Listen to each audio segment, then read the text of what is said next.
حضرت مولا علی شیر خدا کرم اللہ تعالی وجہ الکریم فرماتے ہیں نبی پاک ایک سفر پہ گئے تو مجھے اپنا نائب بنا کے مدینے میں چھوڑ گئے حفاظت کے لیے.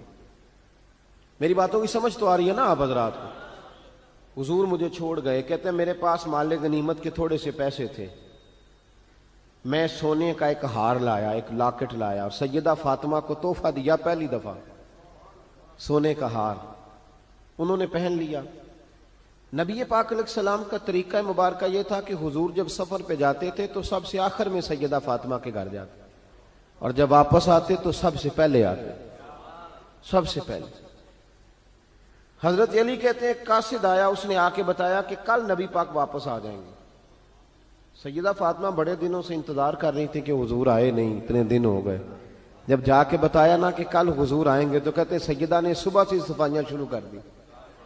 کھانا پکایا اپنے محبوب کے لیے, حضور کے لیے بہترین کھانا بنایا اور بہت ساری تیاری کی.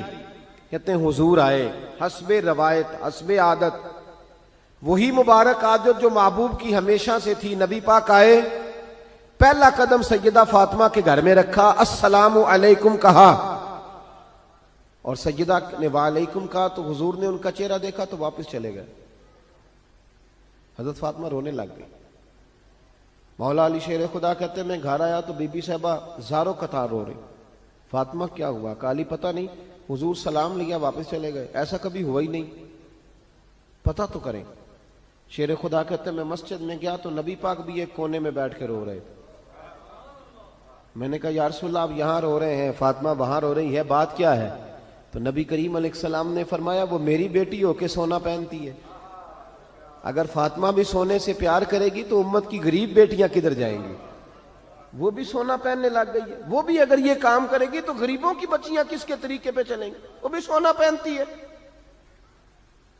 حضرت علی کہتے ہیں میں نے کہا یا رسول اللہ انہوں نے نہیں پہنا, وہ تو میں نے لا کے دیا ہے, انہوں نے خواہش نہیں کی. تو محبوب نے فرمایا اسے جا کے بتاؤ. حضرت فاطمہ الزہرا رضی اللہ تعالی عنہا کو جا کر کے بتایا گیا کہ محبوب پاک تو اس بات سے آپ سے ناراض ہے. حضرت فاطمہ نے اسی وقت سونا اتارا, کہا علی جو مدینے میں سب سے غریب گھر ہے اسے دے آ جا کے. بھائی نبی پاک نے انہیں سادگی میں رہنا, پاکیزگی میں رہنا سکھایا, انہیں حسن سکھایا, انہیں عبادت سکھائی. نبی پاک علیہ السلام, یہ تو ساری دنیا بیان کرتی ہے کہ امام حسین نبی پاک کے کندھے پہ بیٹھ جاتے تھے سجدے کے عالم میں تو 72 تسبیحیں حضور پڑھتے تھے. پتہ ہے حضور سکھاتے کیا تھے؟ نبی پاک امام حسین کو سجدہ کرنا سکھا رہے تھے. حضور سجدہ کرنا سکھا رہے تھے, سجدہ کرنا.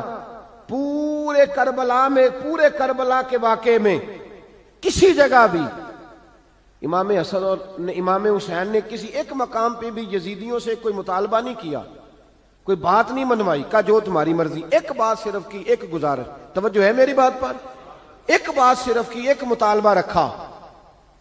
جب 9 محرم کو عمر بن سعد نے, شمر نے, ان سب نے کہا نا کہ حسین یا اب بات ختم ہو گئی, یا بیعت کرو یا جنگ کرو, تو امام حسین نے فرمایا مجھے ایک رات کی مہلت دو. علی کے بیٹے مہلت مانگ سکتے ہیں؟ بولے نا یار, مہلت مانگتے تھے وہ, کیا ضرورت تھی؟ امام حسین نے فرمایا مجھے مہلت دے, ایک رات رہ گئی ہے, میں راج کے سجدے کرنا چاہتا ہوں. سجدوں کے لیے مہلت مانگی, سجدوں کے لیے. توجہ ہے میری بات پر؟ محفلیں لمبی, نمازیں چھوٹی. 24 گھنٹے آپ کسی کو بٹھا لیں باہر, وہ بیٹھا رہے گا, گپے لگائیں. نماز کا ٹائم ہوگا تو پتہ نہیں کیا ہو جاتا ہے, لوگوں دوڑ گئے, او ہو نماز پڑھنی پڑ جائے گی. ایسے لگتا ہے جیسے کوئی بہت مشکل مرحلہ آن پڑا. بھائی کربلا والوں کا تو پیغام ہی نماز ہے, ان کا تو طریقہ ہی نماز ہے.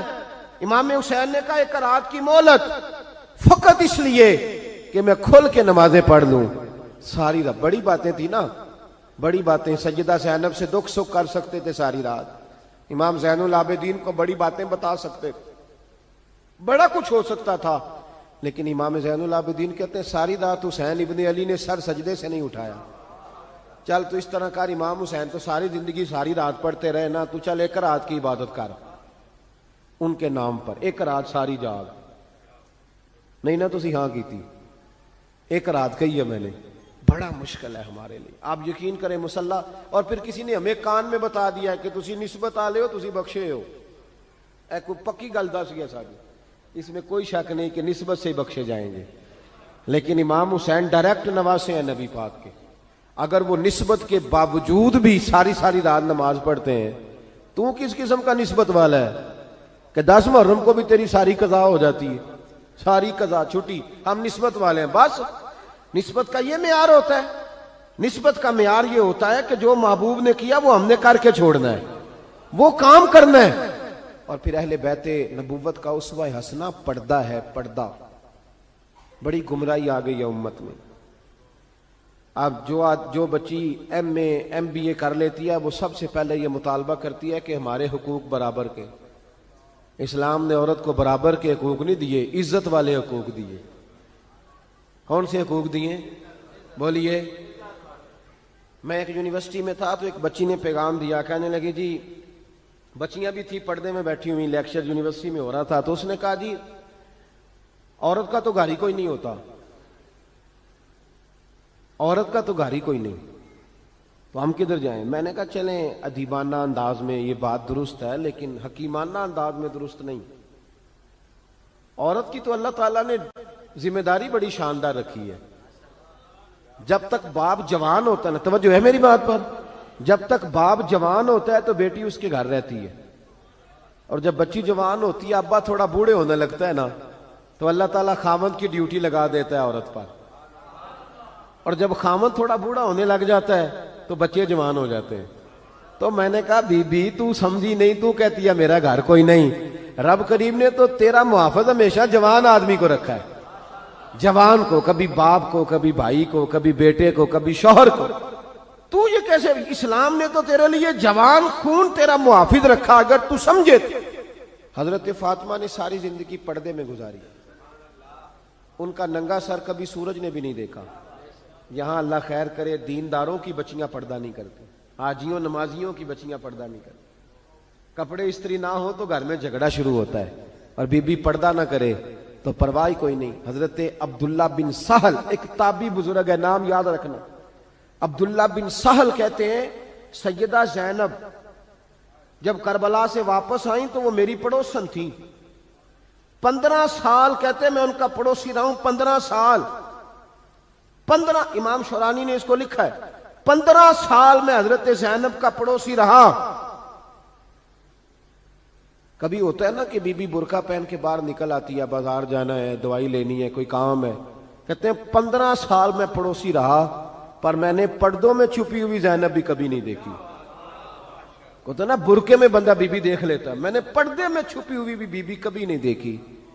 تو کربلا والوں کا تو طریقہ پردہ ہے, ان کا طریقہ. اب آخری بات سنیں, کربلا والوں کا طریقہ حوصلہ ہے, ہمت ہے.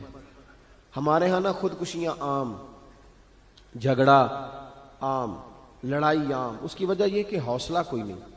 ذرا سی بات کو بندہ برداشت کرنے کو تیار. اہل بیت کا جو طریقہ ہے نا وہ حوصلہ ہے, وہ صبر ہے. وہ چلے محبت کی بات ہے کر دیتا ہوں. ایک بابا جی سے میں نے پوچھا, میں نے کہا جناب صحت کیسی ہے؟ کہنے دکھا نہیں وڈیریاں کر چھڑیا. میں کہا کنی عمر تہاڈی؟ کہندا میں عمر تے ایویں 76 کو سال ہے. تے میں کہا دکھاں تو بغیر دی ہن تساں وڈیریا ہی ہونا سی. بس کر دے, دکھوں کو بدنام کیا ہوا بلا وجہ. اب بس کریں, وڈیرے ہونا تھا کہ نہیں ہونا تھا؟ تے نہ دکھاں دا لا دیتا ہے. ہجوم غم میں بھی توہین نے ضبط غم نہ ہوئی, ہم تو اس احتیاط سے روئے کہ آنکھ نم نہ ہوئی. اللہ والے تو مطلب شکوہ کرنا ہر وقت شکوہ, حوصلہ ہی کوئی نہیں, سکون ہی کوئی نہیں, پریشانی بڑی ہے جی, آزمائش بڑی ہے. کبھی آپ نے کہیں سنا ہے کہ واقعہ کربلا کے بعد حضرت زینب معاذ اللہ نفسیاتی مریض ہو گئی تھی؟ امام زین العابدین, سیدہ سکینہ, حضرت صغرا, وہ حوصلے میں رہے, متوانا رہے. امام زین العابدین نے اس کے بعد بھی کئی دفعہ پیروں میں بیڑیاں پہنی, کئی دفعہ. سادات کا خاندان چلا. یہ جو داتا علی اجویری نے آ کے آپ کو کلمہ پڑھایا, یہ بھی سید زادے ہیں. سیدوں کا قافلہ رکا نہیں, یہ خواجہ اجمیری بھی سید زادے, غوث پاک جیلانی بھی سید زادے. یہ سادات کا سلسلہ چلتا رہا. بار بار آ کے امت کی قیادت کی ان لوگوں نے. جب دیکھیں نا یہاں کسی بندے کا کٹا ہوا ہاتھ پھینکا جائے نا, بلکہ انگلی پھینک دی جائے, تو لوگ ڈر کے بھاگ جائیں گے، کسی کا، اپنے کسی کا نہیں، کسی کا، کیونکہ انسان کا وجود کٹ جائے تو دہشت پیدا ہوتی، آپ ڈر کے بھاگ جائیں گے۔ امام حسین کا کٹا ہوا سر، توجہ ہے میری بات پر؟ ذرا غور کرنا، بندے کا سر کٹ جائے، ہم سنتے ہیں بات پر غور نہیں کرتے۔ دھاڑ ان کا پڑا تھا کربلا میں، کٹا ہوا سر، زلفیں، پگڑی، کٹا ہوا سر نیزے پہ، آگے آگے سر جا رہا ہے، پیچھے سیدہ زینب جا رہی، با پردہ یزید کے دربار میں پہنچی، بی بی صاحبہ پردے میں بیٹھ گئی۔ یزید کہنے لگا دیکھ لو اللہ نے مجھے عزت دی اور میرے دشمنوں کا معاذ اللہ کیا حال ہوا۔ جب اس نے یہ کہا نا تو حضرت نعمان بن بشیر صحابی بیٹھے تھے، اور ساتھ کہتے ہیں میرے ایک نابینا صحابی بھی بیٹھے تھے۔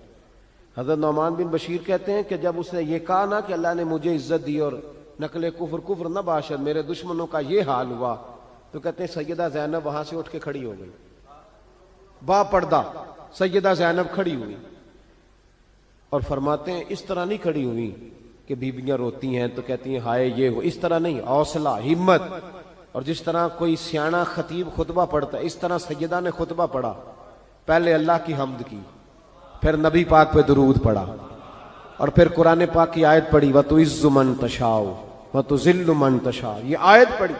کہتے سیدہ کی آواز میں وہ روب تھا، وہ گرج تھی، وہ وقار تھا، وہ اطمینان تھا کہ وہ نابینا صحابی میرا گھٹنا ہلا کے کہنے لگے نعمان علی آ گئے ہیں دربار میں، علی آ گئے ہیں، جبریل امی بول رہے ہوں جیسے، حکمت کے گوہر رول رہے ہوں جیسے، دربار دمشق میں بی بی زینب کا خطاب منبر پہ علی بول رہے ہوں جیسے۔ کہا یہ تو حضرت علی کی آواز، علی آ گئے کیا، علی آ گئے؟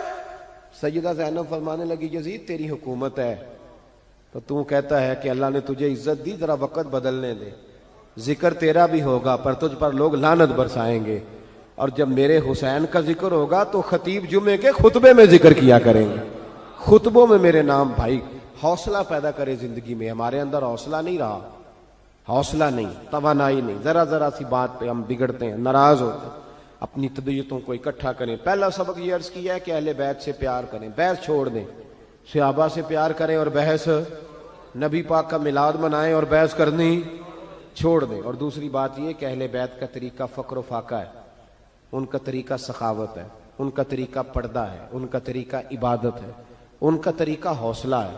حوصلہ مند زندگی گزاریں، توانائی والی زندگی گزاریں۔